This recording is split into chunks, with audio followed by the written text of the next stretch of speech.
हमारे प्राचीन ऋषि मुनियों का मानना है कि आप हवा में तैर सकते हैं, पानी पर चल सकते हैं और संसार को जीत सकते हैं, लेकिन अपने मन की चाल को समझना सबसे कठिन काम है। आपने शायद अनुभव भी किया होगा कि जब आप कुछ छोड़ना चाहते हैं, जैसे सिगरेट, तो आपका मन उसी ओर खींचता है। यह समस्या केवल सिगरेट तक ही सीमित नहीं है। हमारे जीवन में कई ऐसी आदतें होती हैं जिन्हें हम चाह कर भी नहीं छोड़ पाते हैं, लेकिन अगर हम अपने मन के दृष्टा बन जाए और उसकी चाल को पहचान ले तो हम किसी भी आदत को छोड़ सकते हैं या कोई भी नई आदत अपना सकते हैं। जैसे ब्रह्म मुहूर्त में उठना। एक समय की बात है, एक शिष्य अपने गुरु के आश्रम में शिक्षा ग्रहण करने आया। वह शिष्य अपनी बात कहने में उत्सुक रहता था, लेकिन गुरु की बात कम सुनता था। एक दिन गुरु ध्यान के महत्व पर चर्चा कर रहे थे। सभी शिष्य ध्यान से सुन रहे थे कि कैसे ध्यान की गहराई में जाने के लिए मन में प्रेम करना आवश्यक है। गुरु समझा रहे थे कि ध्यान करते समय अपने मन के विचारों का निरीक्षण करना चाहिए। तभी वह शिष्य बोल पड़ा, गुरुजी, मैं बहुत समय से अपने मन का निरीक्षण कर रहा हूँ, लेकिन मेरी आदतों में कोई बदलाव नहीं आ रहा है। मैं रोज सोचता हूँ कि सुबह जल्दी उठकर ध्यान करूंगा, लेकिन यह हो नहीं पाता। आश्रम में लोग चुपचाप रहते हैं, कोई चर्चा ही नहीं होती है। इस तरह हम मन को कैसे समझा पाएंगे? गुरु ने पूछा, तुम दूसरों के मन की बात क्यों जानना चाहते हो? इससे तुम्हारा क्या लाभ होगा? शिष्य ने सोचा कि गुरुजी सही कह रहे हैं। उसने कहा, अगर हमें पता चल जाए कि दूसरों के मन में क्या विचार चलते हैं तो हमें ध्यान लगाने में मदद मिलेगी। गुरु ने कहा, अगर कोई गहरा ध्यान लगाने में सक्षम है और तुम्हें अपनी विधि बता भी दे तो क्या तुम वही कर पाओगे? ध्यान का अर्थ है मन की चाल को समझना और उसे दृष्टा बनकर देखना। तुम्हारा मन केवल दूसरों की विधियों में उलझ जाएगा। गुरु ने बताया कि तुम अपने मन को तभी समझ सकते हो जब तुम उससे अलग होकर उसे देख सको। जैसा कि एक गुस्से से भरा व्यक्ति अपने गुस्से को नहीं देख पाता क्योंकि वह गुस्से के साथ एक हो जाता है। इसीलिए अभ्यास जरूरी है ताकि तुम सभी चीजों को उनके असली रूप में देख सको। शिष्य ने स्वीकार किया कि निरीक्षण करते समय वह अपने विचारों में खो जाता है। गुरुजी ने कहा, जब तुम अपने विचारों का निरीक्षण करते हो तो ध्यान रखो कि विचार आते जाते रहते हैं। अपने मन को खाली करना सीखो, तभी तुम अपनी चेतना को पहचान पाओगे। जब तुम मौन होकर अपने विचारों को देखना शुरू करते हो तब तुम अपने चेतन स्वरूप को जान पाते हो। शिष्य ने पूछा, गुरुजी, चेतना को ऊपर उठाने के लिए क्या करना होगा?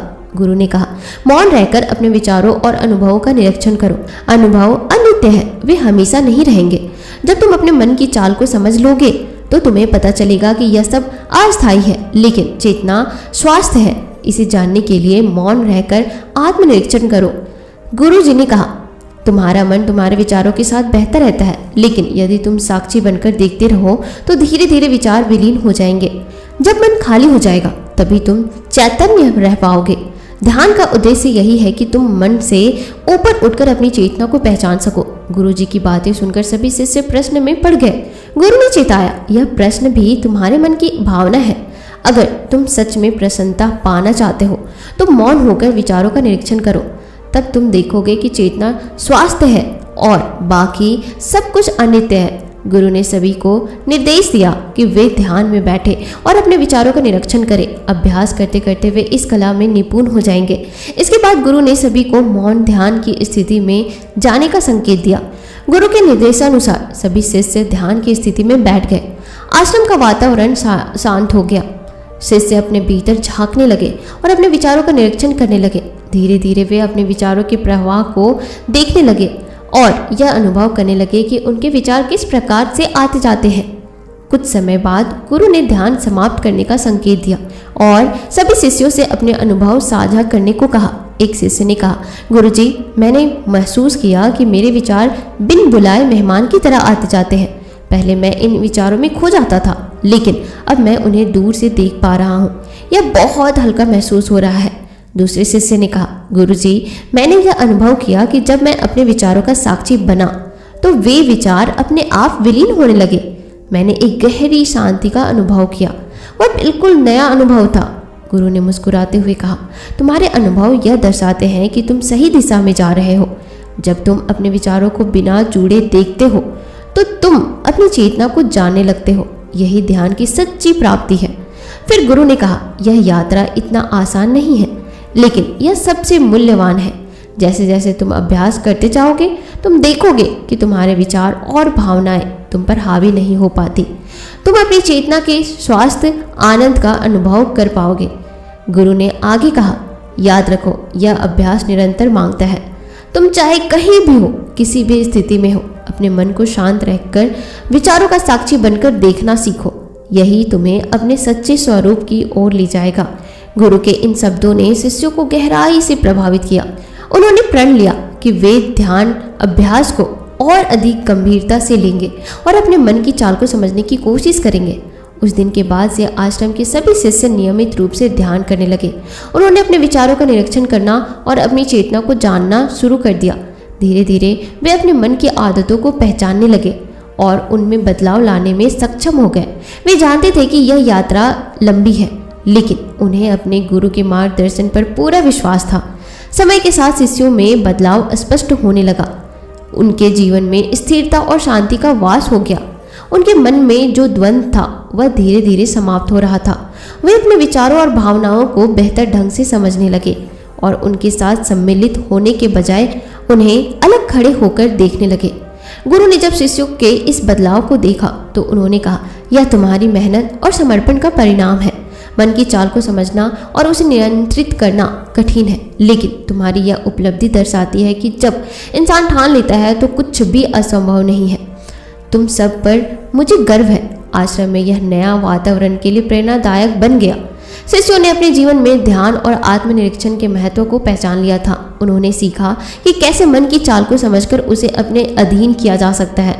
गुरु के मार्गदर्शन में उन्होंने अपने जीवन को नई दिशा में मोड़ दिया और अपने सच्चे स्वरूप की ओर अग्रसर हो गए। इस प्रकार यह कहानी आत्मनिरीक्षण और ध्यान की शक्ति को दर्शाती है, जहां अपनी चेतना को पहचान कर इंसान अपने मन की चाल को समझ सकता है और उसे नियंत्रित कर सकता है। तो दोस्तों, आशा करती हूँ कि आपको इस कहानी से बहुत कुछ सीखने को मिला होगा। तो चलिए आज को दूसरी कहानी की ओर बढ़ते हैं। दोस्तों, आज आप जान पाएंगे कि गहरी नींद क्या है, नींद को गहरा कैसे किया जाए, सोने का सही तरीका क्या है। अगर आप इन तरीकों को जानेंगे तो आपको बहुत ही अच्छी और गहरी नींद आने लगेगी। फिर आप काफ़ी हद तक चिंता मुक्त रहेंगे और जल्दी बीमार भी नहीं पड़ेंगे। और अगर आपको नींद नहीं आती है तो यह वीडियो आपके लिए बहुत महत्वपूर्ण साबित होने वाली है। और वीडियो के एंड में आपको एक अच्छी और गहरी नींद के लिए छोटे छोटे उपाय भी बताए जाएंगे। तो आइए इसे एक कहानी के माध्यम से शुरुआत करते हैं। दोस्तों, एक बार की बात है, एक अमीर सेठ एक बौद्ध भिक्षु के पास जाता है और वह उन बौद्ध भिक्षु से कहता है, हे महात्मा, मैं अपनी नींद से बहुत ही ज़्यादा परेशान हूँ। बहुत कोशिश के बाद भी मैं देर रात तक सो नहीं पाता और रात में सोने से पहले मेरे मन में दुनिया भर के विचार चलते रहते हैं और जब मुझे नींद भी आ जाती है तो मैं पूरी रात करवटें बदलता रहता हूँ और मुझे चैन की नींद कभी भी नहीं आती है। और जब सुबह मेरी नींद खुलती है तो मुझे कुछ अच्छा महसूस नहीं होता है। मैं खुद को थका हुआ और अशांत महसूस करता हूँ। कृपया आप मेरी समस्या का समाधान बताएं, बौद्ध भिक्षु ने कहा। इससे पहले कि मैं तुम्हारी समस्या का समाधान बताऊं, तुम्हें गौतम बुद्ध की गहरी नींद के रहस्य के बारे में जानना होगा। फिर सेठ ने कहा, हे महात्मा, जैसे आपकी इच्छा। बुद्ध ने कहा, जब गौतम बुद्ध सोया करते थे तो वह पूरी रात एक ही अवस्था में रहा करते थे। वह कभी भी करवट नहीं बदलते थे। वह जिस अवस्था में रात्रि को सोते समय रहते थे, ठीक उसी अवस्था में वे सुबह सो करके उठते थे। गौतम बुद्ध का एक प्रिय शिष्य भी था, नाम था आनंद। वह भी गौतम बुद्ध के पास ही सोता था। वह सोते जागते हर पल गौतम बुद्ध की देखभाल करता और उनकी सेवा भी खूब किया करता था। आनंद को यह बात बहुत परेशान करती थी कि आखिर गौतम बुद्ध पूरी रात कैसे एक ही अवस्था में गुजार देते हैं। पूरी रात वह करवट भी नहीं बदलते हैं, जबकि हम सब तो कई बार रात में करवटें बदलते रहते हैं। जब कभी रात में आनंद की आंखें खुलती तो हमेशा गौतम बुद्ध को एक ही अवस्था में सोते पाता था। यह बात उसे बहुत परेशान कर रही थी। लेकिन एक दिन आनंद अपनी जिज्ञासा को रोक नहीं पाया और गौतम बुद्ध के पास रात को ही जाकर के उन्हें मध्य रात में नींद से जगा दिया और कहा, तथागत, मुझे क्षमा करें। मैं जानता हूँ कि आपसे प्रश्न पूछने का यह सही समय नहीं है, क्योंकि आप पूरे दिन ज्ञान देते हैं, लोगों की समस्याओं का समाधान करते रहते हैं। लेकिन मेरे अंदर की जिज्ञासा इतनी बढ़ चुकी है कि मैं सुबह तक का इंतजार नहीं कर सकता। इसीलिए आप मेरे प्रश्न का उत्तर देकर मेरी जिज्ञासा को शांत करें। आनंद ने आगे कहा, मैं पिछले 20 वर्षों से आपके साथ रह रहा हूँ और देख रहा हूँ कि आप पूरी रात केवल एक ही अवस्था में सोते हैं। सुबह भी आप उसी अवस्था में सो करके उठते हैं जिस अवस्था में रात को आप सो जाते हैं। इसका क्या मतलब है? मैं क्या समझूं कि या तो आप गहरी नींद में सोते हैं या फिर आप कभी सोते ही नहीं हैं। गौतम बुद्ध आनंद की तरफ देखकर मुस्कुराते हैं और कहते हैं, मैंने अपने लिए सोने की सबसे अच्छी अवस्था को खोज लिया है। अब सोते समय मुझे हिलने डुलने की आवश्यकता नहीं पड़ती है। मैं नींद की अवस्था में भी जागृत रहता हूँ जबकि मेरा शरीर सो जाता है। प्रश्न यह है कि नींद की अवस्था में भी शरीर हिलता है कि नहीं? शरीर क्यों एक स्थिर अवस्था में नहीं रह पाता? इसका असली कारण है मन। यह मन ही है जो कि शांत और स्थिर नहीं रह पाता और यही कारण है कि नींद की अवस्था में भी हम अपने शरीर को हिलाते रहते हैं। लेकिन मैं इन सब चीज़ों से परे आ चुका हूँ। अब मेरे अंदर मन जैसा कुछ भी नहीं बचा है। जब मैं सोने जाता हूँ तो मेरा शरीर बस एक मृत शरीर की भांति हो जाता है। मन में जैसे कुछ भी बचता नहीं है। मेरे अंदर कुछ भी विचार नहीं चलते रहते हैं। गौतम बुद्ध कहते हैं, आनंद, क्या तुमने कभी मृत शरीर को अपनी अवस्था बदलते हुए देखा है? नहीं ना?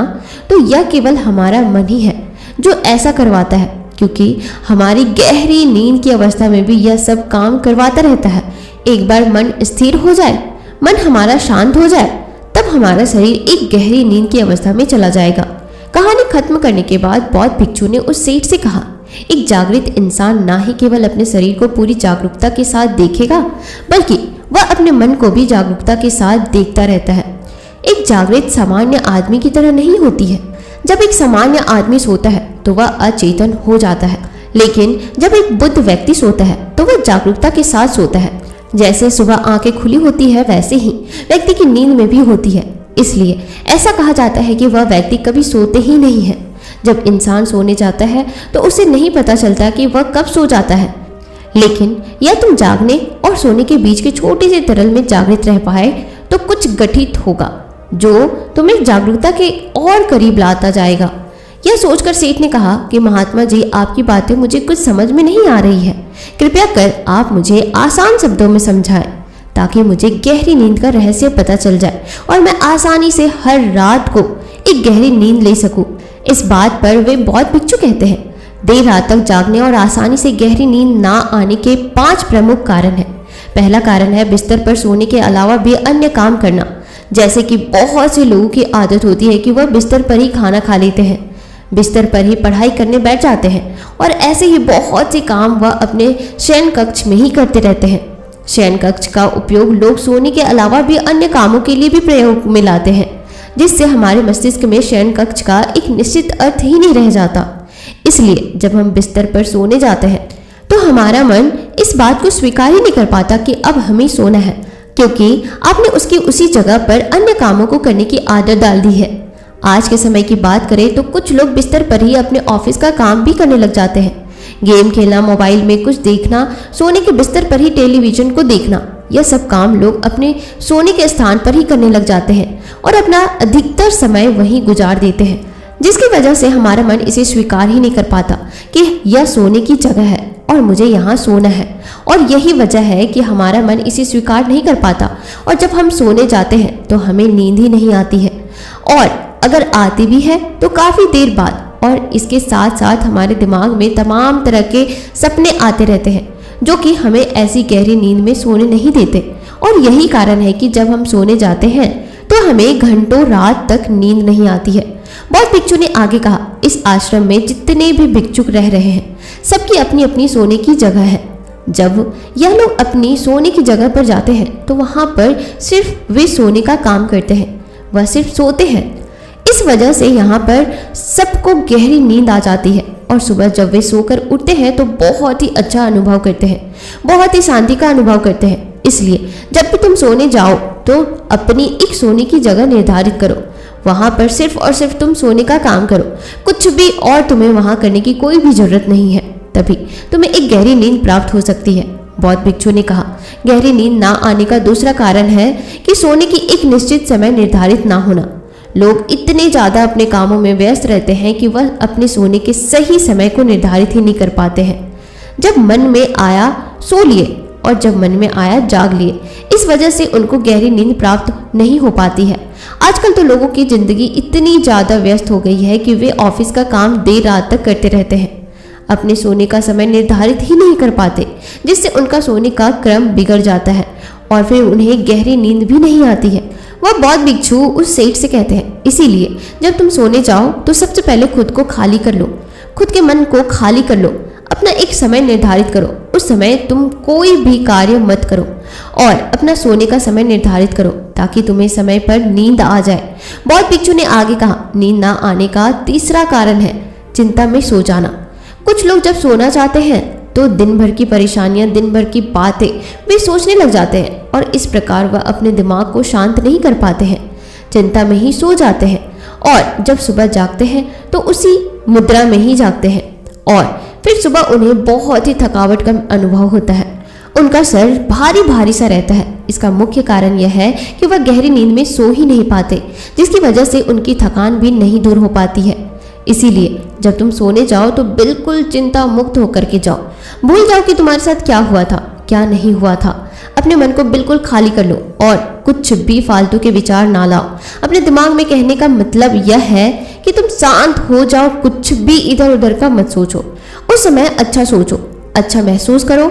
अगर तुम सोते समय अच्छा महसूस कर रहे हो तो तुम्हें गहरी नींद आ जाएगी और जब तुम सुबह सो करके उठोगे तो तुम बहुत तरोताजा महसूस करोगे। इसलिए तुम जब भी सोने जाओ बिल्कुल चिंता मुक्त होकर के जाओ। सारे नकारात्मक विचारों को दूर कर दो। तुम नकारात्मक बातों के बारे में सोचो ही नहीं, सिर्फ अपने बारे में अच्छा सोचो, अपने परिवार के बारे में अच्छा सोचो। अगर तुम ऐसा कर पाते हो तो तुम्हें एक गहरी नींद आ जाएगी। बौद्ध भिक्षु उस सेठ से कहते हैं कि गहरी नींद ना आने का तीसरा कारण है कि भारी भोजन कर लेना। कुछ लोग रात को बहुत सारा खाना खा लेते हैं जिसकी वजह से उन्हें अच्छी नींद नहीं आती। लोग समझते हैं कि शाम को भारी खाना खाना चाहिए, पर बिल्कुल ऐसा नहीं है। शाम के खाने को तुम हल्का करो ताकि खाना पचने में कोई दिक्कत ना हो। बौद्ध भिक्षु ने आगे कहा, अगर तुम शाम को हल्का भोजन कर लेते हो तो उसका पाचन बहुत ही अच्छे तरीके से होगा और तुम्हें अच्छी नींद की प्राप्ति होगी। भारी खाना खाने से पाचन अच्छा नहीं हो पाता है, जिसकी वजह से तुम रात को करवट बदलते रहते हो। पेट में गैस बनती रहती है जो तुम्हें रात को सही से सोने नहीं देगी। इसीलिए जब भी तुम सोने जाओ रात के खाने को हल्का करो ताकि तुम्हें अच्छी नींद की प्राप्ति हो जाए। बौद्ध भिक्षु सेठ से कहते हैं कि नींद ना आने का चौथा कारण है बहुत ज्यादा नकारात्मक बातें विचार करना। दोस्तों, जिंदगी मिली है तो दुखों का आना तो तय है। बौद्ध भिक्षु सेठ से कहते हैं कि आज दुख तुम्हारी जिंदगी में है तो कल किसी और की जिंदगी में होगा। यह सुख और दुख तो जिंदगी में आते जाते रहते हैं, इससे तुम्हें लड़ना है और उसे हराना भी है। इसलिए दुख और सुख को तुम स्वीकार करो और नकारात्मक विचारों से दूर रहो। नकारात्मक विचारों के साथ साथ नकारात्मक लोगों से भी दूर रहो, क्योंकि नकारात्मक लोग तुम्हें कभी शांति से नहीं रहने देंगे, वह तुम्हें हमेशा परेशान करते रहेंगे। इसलिए ज़्यादा बेहतर होगा कि तुम उन लोगों से दूर रहो। दिखावे के लिए खुद को मत बदलो। अक्सर लोग दिखावे के लिए ही पूरे दिन परेशान रहते हैं। दिखावे से कुछ नहीं होने वाला है, वह सिर्फ और सिर्फ आपको अशांति ही देगा। इसीलिए जो है आपके पास उसी में खुश रहो और इस प्रकृति को धन्यवाद दो कि जो भी तुम्हारे पास है वह काफ़ी है और उसी में आनंद प्राप्त करने की कोशिश करो, वरना यह छोटी सी जिंदगी है। इन्हीं सब में कब बीत जाएगी यह तुम्हें पता भी नहीं चल पाएगा। सुख और शांति की खोज में भटकते भटकते तुम्हारा पूरा जीवन निकल जाएगा। इसलिए जो कुछ भी है तुम उसी में खुश रहने की कोशिश करो, उसी में आनंद प्राप्त करने की कोशिश करो। असली सुख और शांति मन को शांत करने में ही है। जितना भी आपके पास है उसी का आनंद उठाओ, तब तुम अपनी जिंदगी को बहुत ही बेहतर तरीके से जी सकोगे और तुम्हारा मन शांति की खोज में कहीं भटकेगा नहीं। अगर तुम्हारे पास बहुत पैसा भी है तब भी तुम्हें चैन की नींद नहीं मिल पाएगी। इसलिए अभी तुम्हारे पास जितना है उसमें तुम सुख का अनुभव नहीं कर पाते हो। इसलिए पैसा कमाना भी जरूरी है ताकि तुम्हारी जरूरत की चीजें पूरी हो सके। लेकिन अगर तुम जरूरत से ज्यादा पाने की कोशिश करोगे तो इस कोशिश में पूरी जिंदगी निकल जाएगी, लेकिन कभी भी तुम्हें शांति नहीं मिल पाएगी। नींद न आने का पांचवा कारण है चारों तरफ का अशांत माहौल। बुद्ध ने सेठ से कहा, जहां पर तुम सोने जाते हो चारों तरफ का माहौल शांत रखो। इसके लिए तुम अपने कमरे में एक दीपक जला सकते हो। दीपक के जलने से तुम्हें एक शांत माहौल मिलेगा। दोस्तों, आज के समय भी जब आप सोने जाए तो लाइट आप बंद कर ले, लेकिन घर के एक छोटे से कोने में एक दीपक जलते हुए रहने दे, तो उससे पूरे कमरे का एक अच्छा वातावरण बना रहेगा। जब भी आप सोने जाए तो टेप, रेडियो, टेलीविजन या सब की आवाज़ बंद कर दे ताकि सोने में कोई असुविधा ना हो। बौद्ध भिक्षु उस सेठ को यह सारी बातें बताकर शांत हो गए। सेठ को भी बौद्ध भिक्षु से जो कुछ भी खास सीखने को मिला था, आज तक उसने कहीं भी यह सब नहीं सीखा था। आज तक उसने कभी भी ऐसे सुख का अनुभव नहीं किया था। उसे बहुत ही शांति की अनुभूति भी हो रही थी। वह उन बौद्ध महात्मा को दंडवत प्रणाम करता है और वहां से चला जाता है और घर आकर वह अपने घर वालों को भी ये सारी बातें बताता है। वह उन बौद्ध भिक्षु के द्वारा बताई गई बातों का पालन करने लग जाता है, जिससे उसे गहरी नींद की प्राप्ति होती है। अब वह प्रतिदिन सोने से पहले बहुत ज़्यादा सुख और शांति का अनुभव कर रहा था और उसे गहरी नींद भी आने लगी थी। तो दोस्तों, उम्मीद करती हूँ कि आपको इस कहानी से बहुत कुछ सीखने को मिला होगा और आप नेक्स्ट टाइम से जब भी सोने की कोशिश करें या सोने जाए तो इन सारी बातों को ध्यान रखें ताकि आप गहरी नींद का अनुभव कर सकें। अगर आपको इन सारी कहानियों से कुछ भी सीखने को मिला तो आप कमेंट सेक्शन में ज़रूर बताइएगा और आप कहाँ से यह वीडियो देख रहे हैं वह भी ज़रूर बताइएगा। बाकी मिलते हैं नए एपिसोड में नई कहानियों के साथ। तब तक के लिए आप अपना ख्याल रखना और अगर अभी तक आपने हमारे चैनल को सब्सक्राइब नहीं किया तो जल्दी से कर लो ताकि आगे से आने वाले जितने भी मोटिवेशनल कहानियाँ हो सबसे पहले आप सुन सके। और हाँ, एक बार मेरे डिस्क्रिप्शन को भी जरूर से जरूर चेक कीजिएगा। किसी ने क्या खूब कहा है कि जंगल में जो सीधे पेड़ होते हैं वह सबसे पहले काटे जाते हैं और जो टेढ़े मेढ़े होते हैं वह सदियों तक जंगल में खड़े रहते हैं। एक बच्चा अपने पिता के साथ एक जंगल में घूमने के लिए जाता है। वह दूर से देखता है कि एक शेर हिरण का शिकार कर रहा था। उससे बच्चे के मन में एक करुणा का भाव उदय होता है। वह अपने पिता से कहता है कि पिताजी, यह हिरण तो कमजोर है और वह शेर उसको खा रहा है। हमें उस हिरण को बचाना चाहिए। यह सुनकर पिता कहते हैं, लेकिन वह शेर भी तो भूखा है। अगर तुम हिरण को बचाओगे तो तुम शेर के लिए बुरे बन जाओगे। तो इस परिस्थिति में तुम क्या कर सकते हो? अब यह बात हम सबके लिए सोचने की है। एक जगह जहां हम किसी का फायदा कर रहे होते हैं, दूसरी जगह किसी का नुकसान कर रहे होते हैं। जैसे कि एक सिक्के के दो पहलू होते हैं, उसी तरह अच्छाई और बुराई के भी दो पहलू होते हैं। तो सवाल यह है कि किसी आदमी को कोई अच्छा काम करना है, अच्छा बनना है, तो वह किस तरह का काम करे जो किसी को आहत ना पहुंचाए। तो आज की जो कहानी मैं आपको सुनाने वाली हूँ उसमें आपको कर्मों का पूरा ज्ञान मिलेगा कि असल में कर्म क्या है और अच्छे कर्म क्या होते हैं। इससे पहले कि आप इस कहानी में खो जाए, इस चैनल को जल्दी से सब्सक्राइब कर लीजिए। तो चलिए कहानी को शुरू करते हैं। बात उस समय की है जब गुरुकुल में शिक्षाएं हुआ करती थी। मतलब गुरुकुल में बच्चे सीखने के लिए जाते थे, वहीं पर रहते थे, वहीं पर प्रकृति का आनंद लेते थे और वहीं पर अपनी शिक्षाएं ग्रहण करते थे। एक रामपुर गांव का मोहन नाम का लड़का गुरुकुल में पढ़ाई करने के लिए जाता है। उसके माता पिता उसे बचपन में ही उसे गुरुकुल में भेज देते हैं। गुरुकुल में जाने के बाद बहुत सालों तक वह अपने सहपाठियों के साथ बहुत अच्छी अच्छी शिक्षाएं ग्रहण करता है। उसे वहाँ पर जीवन के सिद्धांत सिखाए जाते हैं। उनमें से एक सिद्धांत यह सिखाया जाता है कि हमेशा भलाई का काम करो, अच्छा काम करो, सबकी मदद करो। यह ज्ञान मोहन के दिमाग में बहुत गहरे से बैठ गया था। इसलिए जब वह वापस गुरुकुल से शिक्षा ग्रहण करके आया तो वह अपने गांव में सबकी मदद करता था, हर किसी का काम करता था। लेकिन वह सब उसके पीठ पीछे कह रहे होते कि वह तो फायदा उठाने के लिए ही है, उसके तो मजे लो, उसका तो लाभ ही उठाओ जितना हो सके।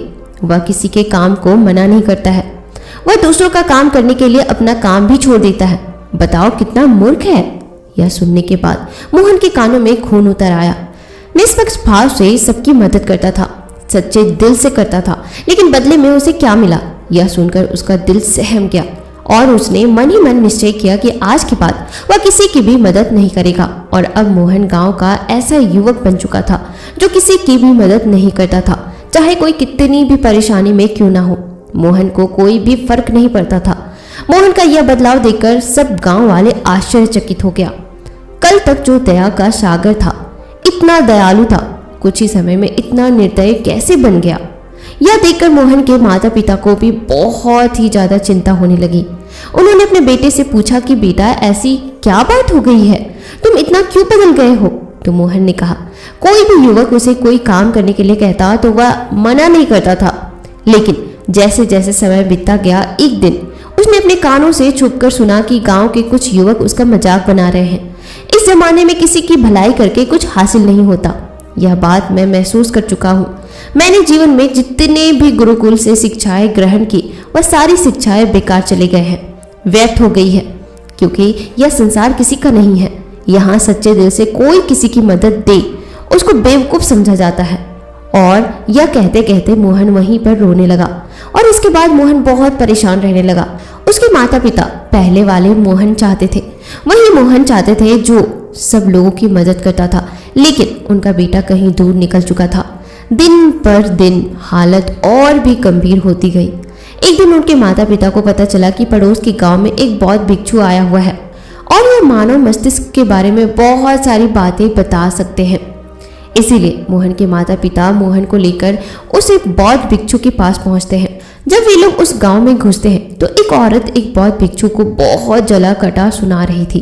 वह कह रही थी कि इनको शर्म नहीं आती, भीख मांगने के लिए आ जाते हैं, दरवाजे पर आकर खड़े हो जाते हैं और पता नहीं ऐसी क्या बात है, लेकिन बौद्ध भिक्षु तो भिक्षा मांग कर ही खाते हैं, उन्हें तो सब कुछ सहना पड़ता है। इसीलिए वह बौद्ध भिक्षु एकदम शांत खड़ा हुआ था, उसमें क्रोध का भाव तिन का मात्रा में भी नहीं था। जब उस बौद्ध भिक्षु को उस घर से भिक्षा नहीं मिली तो वह दूसरे घरों की तरफ निकल गया। यह सारा दृश्य मोहन भी देख रहा था। उसके बाद उसके माता पिता उसे गांव के लोगों से पूछकर उस बौद्ध भिक्षु के ठिकाने पर पहुंचते हैं। वहां पर पहुंचकर वह देखते हैं कि यह वही भिक्षु था जो गांव से भिक्षा मांगकर वापस लौट आया था और जिसे वह औरत जली कटी सुना रही थी। उसे देखने के बाद मोहन और उसके माता पिता ने उसे प्रणाम किया और वह वहीं पर बैठ गए। उसके बाद मोहन के माता पिता ने सारी परिस्थिति उसे बयां कर दी। उन्होंने अपने बेटे का जिक्र करते हुए बताया कि यह हमारा बेटा पहले बहुत दयालु हुआ करता था, सबकी मदद करता था, लेकिन अचानक पता नहीं ऐसा क्या हुआ कि अब यह किसी की मदद नहीं करता। उसके सामने कोई आदमी मर भी क्यों नहीं रहा होता है, तब भी यह बिल्कुल उसे पानी भी नहीं पिलाता। ऐसा स्वभाव हो गया है इसका। हम कुछ समझ नहीं पा रहे कि यह बदलाव अचानक से हुआ कैसे। इससे पहले कि वह बौद्ध भिक्षु उनको कुछ जवाब देते, वह औरत जो गांव में उस बौद्ध भिक्षु को जली कुटी सुना रही थी, वह अपने बेटे को लेकर वहीं पर पहुंच गई और हाथ जोड़कर उससे प्रार्थना करने लगी कि मेरा बेटा बहुत बीमार है, अचानक से उसे बहुत बुखार आया है और गांव के लोगों ने बताया कि आप इसकी मदद कर सकते हैं, कृपया करके मेरे बेटे को ठीक कर दीजिए। यह सुनकर वह बौद्ध भिक्षु तुरंत उस बालक का उपचार करने लग जाता है और कुछ ही देर बाद औषधियां देने के बाद वह बच्चा बिल्कुल स्वस्थ हो जाता है। यह सब देखकर वह औरत उसे कुछ दान देकर प्रणाम करके वापस लौट जाती है। यह सारा दृश्य मोहन भी देख रहा था। मोहन के मन में एक सवाल उठ रहा था और जब वह इसका जवाब नहीं ढूंढ पाया तो उसने उस बौद्ध भिक्षु से पूछा, शायद आपने पहचाना नहीं, वो वही औरत थी जो आपको जली कुटी सुना रही थी, जो गांव में आपको भिक्षा देने से मना कर रही थी, शायद आपने उसे पहचाना नहीं तो आप उसकी मदद नहीं करते। यह सुनकर वह बौद्ध भिक्षु मुस्कुराने लगते हैं। उसके बाद वह बौद्ध भिक्षु मोहन को बताते हैं कि दूसरों की अच्छाई करने से कुछ अवस्थाओं में दुख मिलता है, लेकिन अगर तुम कर्मों का सिद्धांत समझ लेते हो तो अच्छाई और बुराई इसके सारे भेद तुम्हारे सामने स्पष्ट हो जाएंगे। मैं भली भांति जानता था कि वह वही औरत है, लेकिन मैंने बिना कोई बुरा भाव दिखाए हुए वही किया जो मेरा कर्तव्य था। जब आप किसी की भलाई या किसी की अच्छाई बिना किसी लालच के करते हो, बिना किसी बदले के करते हो, वही अच्छाई होती है। लेकिन अक्सर हम लोग जब किसी की मदद करते हैं तो हमारे मन में यही भावना बन जाती है कि बदले में वह इंसान भी मेरी मदद करे, लेकिन ज़रूरत पड़ने पर जब वह हमारी सहायता नहीं करता तो हमें दुख होता है। इसीलिए किसी भी इंसान के साथ बिना कुछ पाने के भाव से उसका भला करो और उतना ही भला करो जितना तुम्हारा सामर्थ्य हो, मतलब तुम्हारी आर्थिक और शारीरिक क्षमता के हिसाब से, ताकि कल को अगर वह इंसान तुम्हारे साथ बुरा व्यवहार भी करे तो तुम्हें उसका खेद ना हो, उसका पश्चाताप आपको ना हो। मैंने तो उसके लिए इतना कुछ कर दिया और यह मेरे साथ अब ऐसा व्यवहार कर रहा है, इसीलिए किसी का उतना ही भला करो जिससे तुम आहत ना हो। दूसरी बात, किसी दूसरे परिवार के झगड़ा के बीच में तुम कभी मत पड़ना। अगर कोई पति पत्नी आपस में लड़ रहे हैं और वह पति अपनी पत्नी को पीट रहा है और तुम उसे बचाने के लिए पहुंच जाते हो कि तुम औरत को क्यों पीट रहे हो, तो ऐसा करना तुमको संकट में डाल सकता है, क्योंकि वही औरत जिसकी तुम मदद करने के लिए गए हो वह यह कह सकती है कि यह हमारी आपस की बात है, तुम्हें इससे क्या लेना देना, और इसका तुम्हारे पास कोई जवाब नहीं होगा। इसीलिए दूसरे के फटे में कभी टांग मत अड़ाना। अगर ऐसी स्थिति कभी पैदा हो जाए, कोई तुमसे मदद मांगे तो दरबारी तक खबर पहुंचा दो, अदालत उसका फैसला करेगी। तीसरी बात, अपने विवेक का इस्तेमाल करो। अपनी आंखें खोल कर देखो कि किसी वास्तविक रूप से मदद की जरूरत है और कौन ढोंग कर रहा है, क्योंकि अक्सर लोग दया का पात्र होने का दिखावा करके आपको बेवकूफ़ बनाकर आपसे मदद ले लेते हैं। जैसे कि आज के युग में हम बहुत सारी जगहों पर देखते हैं, जैसे कि बस अड्डों पर, रेलवे स्टेशन पर बहुत सारे छोटे बच्चे भीख मांगते रहते हैं। अब उसमें दो स्थितियां पैदा होती है। अगर आप उनको भीख दे देते हो तो आप भीख मांगने को बढ़ावा देते हो। अगर भीख नहीं देते हो तो वह बच्चा शायद आज खाना भी ना खा पाए। इसीलिए ऐसी स्थिति में आपको अपने विवेक का इस्तेमाल करना चाहिए। आप उसको पैसे देने की बजाय खाना खिला सकते हो या कुछ किताबें दिला सकते हो। इसीलिए सही तरीके से मदद करने के लिए विवेक का होना बहुत जरूरी है, वरना तो आपके धन का दुरुपयोग ही होगा। और एक बात जो समझने की है कि किसी की भलाई करनी है तो उनकी भलाई करो, क्योंकि अगर तुम खुद जीवंत हो गए, अगर तुम खुद बदल गए हो तो पूरा जमाना अपने आप ही बदल जाएगा। इसीलिए कहीं आपने अपने मन में यह भ्रम तो नहीं बना लिया कि मैं तो अच्छा इंसान हूँ और मैं दूसरों की मदद करता हूँ, तो वह तुम्हारा अहंकार का रूप है। इंसान कभी पूर्ण नहीं होता और जो अपने आप को पूर्ण समझ रहा है वह धोखे में है। इसीलिए दूसरों को बदलने की बजाय खुद को बदलने पर ध्यान दें, और इसके लिए आपको भीड़ में भी अकेला रहना सीखना होगा। आप सबके साथ हैं, सब में उपस्थित हैं, लेकिन अंदर से आप एकांत हैं, अंदर से आप शांत हैं, अंदर से आप मौन हैं। जब आप अपने एकांत को देख लेते हैं तो आपकी अंतर यात्रा चालू हो जाती है। अपने अंदर के एकांत आनंद को उठाने के लिए आपको ध्यान में उतरना होगा।